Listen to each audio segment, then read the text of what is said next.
Today we'll be installing Apple CarPlay and Android Auto in a Nissan GDR JDM model. We will be using a Nifty City kit. This kit will work on all models of the GDR from 2008 to 2015. They do also have Apple CarPlay and Android Auto via SD card upgrade for the 2016 to 2018 models. Today I'll be showing you how to install the module and how to operate the system. Let's get into it. We're going to first start off by removing the two dash trims on this side. 1 and 2.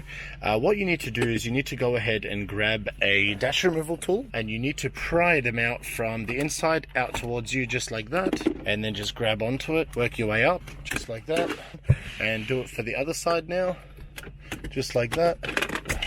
1, 2, 3, 4. We need to remove them so we can remove the keypad.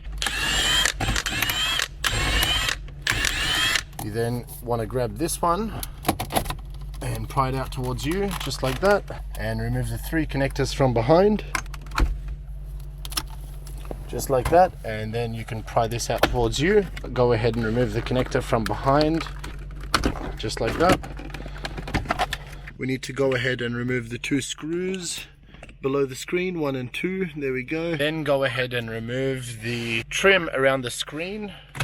Pry it upwards and pry it just enough to reach into the 2 screws behind the screen. Dash removal tool just like that. Pry it out from here near the air vent, stick it in there and pry it up just like that. Make some space so you can remove the 2 screws above the screen there. Once you've removed all 4 screws around the screen, you just need to pry it out towards you just like that. Boom. Lift the upper fascia. And once you've removed the screen, there are 2 connectors behind, a blue LVDS and a 10-pin connector. Boom, just like that. Put aside the screen. We then need to go ahead and work our way down towards the dash to remove the Headunit. You need to remove 2 screws that are hidden in there, the black ones right there. Boom and boom on the other side. Next, we need to remove the trim around the transmission area. Go ahead and pry it up towards you just like that, and then put it aside. Once you've gone ahead and dropped the clip from the gear knob shifter, turn it around and then remove the pin inside out towards you. Pull it out. You then need to remove this piece just like that. There will be 2 clips behind. There we go. Once you've gone ahead and removed the trim around the gear knob shifter, you then need to go ahead and remove the 2 screws underneath the CD player trim. You'll see them down there. You do need a long screwdriver to get in there. There we go. Let's go ahead and remove them. You may then safely pry out CD player trim out towards you. You might need to jiggle it around a bit as there are other plastics in the way. There is a clip up here that you need to remove. I'll go ahead and do that.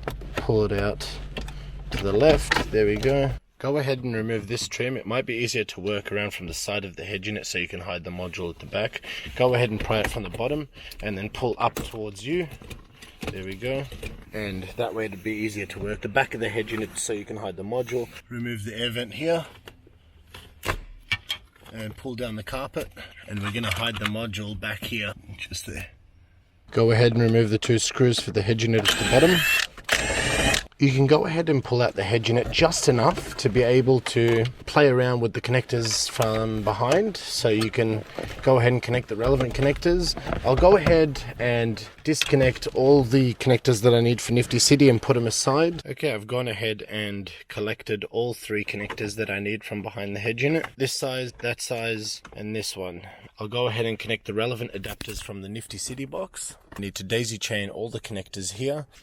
Okay, let's go ahead and untie this harness and let's connect all the relevant adapters. Female Nifty City to male OEM. Okay, what I've done here is I've connected all the harnesses at the back of the Headunit and I've pushed them to the back of the car. This harness must connect to the module, as you can see here. You can pack the Headunit back together. We'll now have to tap into the screen with the blue LDVS. Go ahead and show you how to do that. Female LVDS from Nifty City.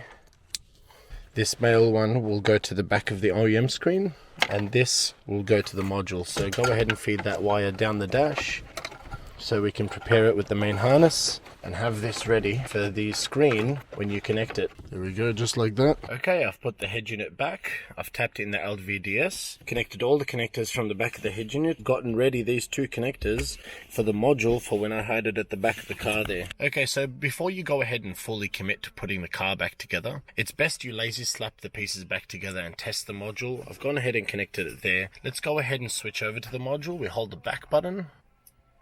Now, some people do mention that, some GDR owners specifically mention that the screen shakes when they first install the module. The way to fix this is just by going to Settings, Factory 1630, and select the screen type for Nissan GDR, and then confirm reboot. And once you've restarted it, the screen shouldn't shake.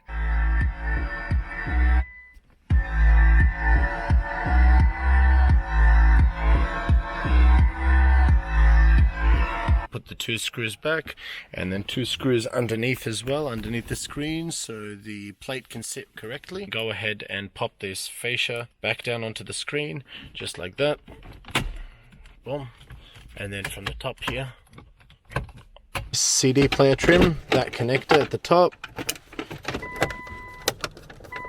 Boom, and then put the two screws at the bottom of this, two screws above it. Connect the connector at the back of the quick start trim. Transmission trim back together as well. And once you're ready to put the keypads back together, connect the connector there. Let the clips sit in the dash correctly, like that. Connectors of the keypad, just like that. Push it back in its position. Screw.